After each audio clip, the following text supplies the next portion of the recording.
여호와의 천사가 여호수아에게 증언하여 이르되 만군의 여호와의 말씀에 내가 만일 내 도를 행하며 내 규례를 지키면 내가 내 집을 다스릴 것이요 내 뜰을 지킬 것이며 내가 또 너로 여기 섰는 자들 가운데에 왕래하게 하리라. 대제사장 여호수아야, 너와 내 앞에 앉은 내 동료들은 내 말을 들을 것이니라. 이들은 예표의 사람들이라. 내가 내 종싹을 나게 하리라. 만군의 여호와가 말하노라. 내가 너 여호수아 앞에 세운 돌을 보라. 한 돌에 7 눈이 있느니라. 내가 거기에 새길 것을 새기며 이 땅의 죄악을 하루에 제거하리라. 만군의 여호와가 말하노라. 그날에 너희가 각각 포도나무와 무화과나무 아래로 서로 초대하리라 하셨느니라. 그날에 너희가 각각 포도나무와 무화과나무 아래로 서로 초대하리라. 하나님은 말씀하고 계십니다. 여기에서 그날이란 이 땅의 죄악을 하루에 제거하는 날을 말하는 것입니다. 그리고 이 땅이란 하나님께서 택한 백성들을 상징하고 있습니다. 그렇다면 너희가 각각 포도나무와 무화과나무 아래로 서로 초대하리라 라는 말씀의 의미는 무엇이겠습니까? 성경은 솔로몬 시대의 평화에 대하여 한마디로 묘사하기를 솔로몬이 사는 동안에 유다와 이스라엘이 단에서부터 브엘세바에 이르기까지 각기 포도나무 아래와 무화과나무 아래에서 평안히 살았더라 라고 기록하고 있습니다. 사랑하는 성도님, 이러한 본절 말씀이 의미하는 바가 무엇입니까? 그것은 바로 그리스도의 대속희생의 근거에 죄악이 제거됨으로 말미암아 하나님의 백성들이 누릴 평안이 어떤 것인지를 이야기하는 것입니다. 선민들은 죄악으로 인하여 나라를 잃었고 이방 땅에서 포로 생활을 하였으며 비록 70년 만에 귀환하기는 하였지만 아직 땅은 황폐하였고 이방 민족들은 그들을 핍박하고 있었습니다. 그리하여 선민들은 평안을 누리지 못하고 있었던 것입니다. 이처럼 하나님의 택한 백성들은 대제사장이신 그리스도께서 이 땅에 오셔서 죄인들을 위한 대속사역을 수행하기까지는 평안을 누릴 수 없는 것입니다. 그러나 이제 그리스도께서 오셔서 하나님의 택한 백성들을 위하여 구속사역을 완수하시며 그에 근거하여 백성들에게서 죄악을 제거하셨을 때 사정은 달라지는 것입니다. 비로소 하나님의 백성들은 참된 평안을 누리게 될 것이기 때문입니다. 특별히 이 평안은 일시적인 것이 아니었습니다. 솔로몬 시대는 이스라엘 역사상 최고의 평안을 구가하던 시기였습니다. 하지만 그러한 솔로몬 시대의 평안은 일시적인 것에 지나지 않았습니다. 솔로몬이 죽자 나라는 분열하였고 경제는 쇠퇴하였으며 이방 민족들의 침략으로 말미암아 평안은 사라지고 말았습니다. 솔로몬은 분명 위대한 왕이었지만 그의 한계가 뚜렷한 왕이었습니다.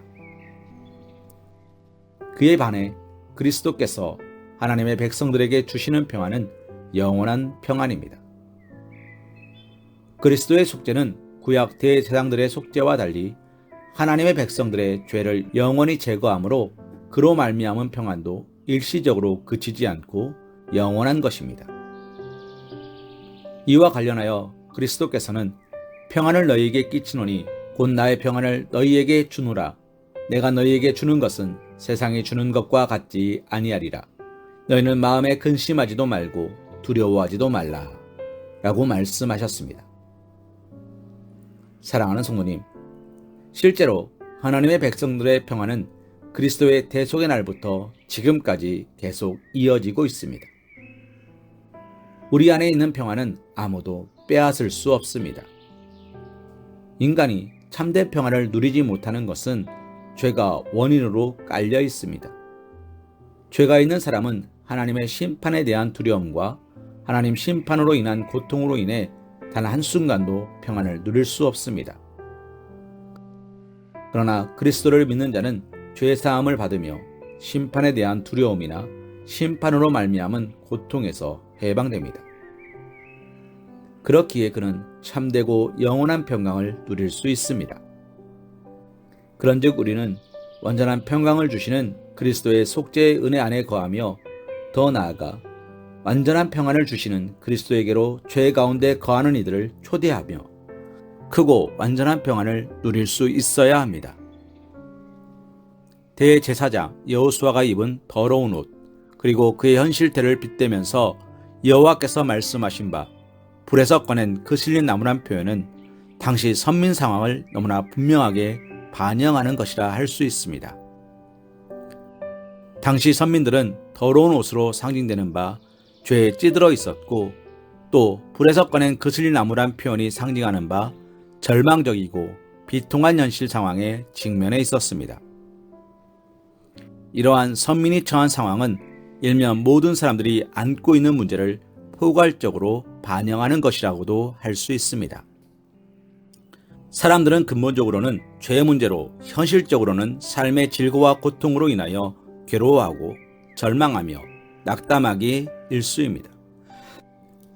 이러한 상황을 극적으로 뒤집는 역사, 철저한 변화를 초래하는 역사는 다름 아닌 여호수아가 입은 더러운 옷을 벗기고 아름다운 옷을 입힘으로 가능한 것입니다.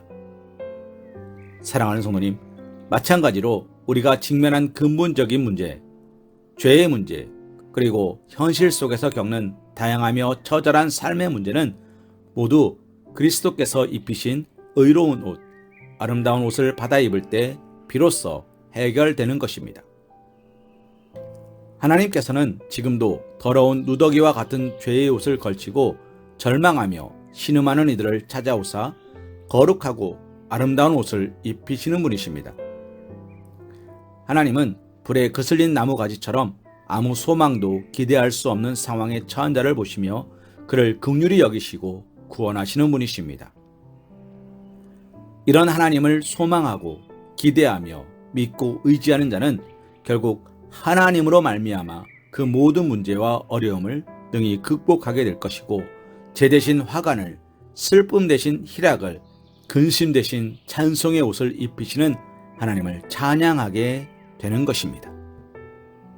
로마서 5장 1절 말씀으로 오늘의 말씀 묵상을 이어갑니다.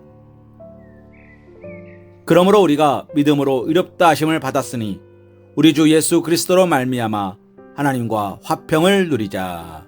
아멘.